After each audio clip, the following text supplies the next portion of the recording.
महिलांचं आंदोलन या ठिकाणी सध्या सुरू आहे। महिला आक्रमक झालेल्या पाहायला मिळतात। राजरोसपणे स्वारगेट बस डेपो मध्ये अशा पद्धतीने महिलांवरती अन्याय अत्याचार होतात।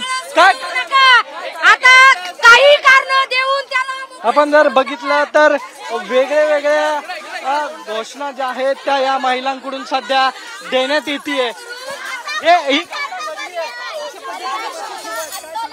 काय सांगायचंय, आम्ही सुरक्षित आहे का हे सांगायचंय का? नक्की या सरकारला आम्ही सांगायचंय काय? गृहमंत्र्यांनी राजीनामा दिलाच पाहिजे, आया बहिणींना सुरक्षा मिळालीच पाहिजे।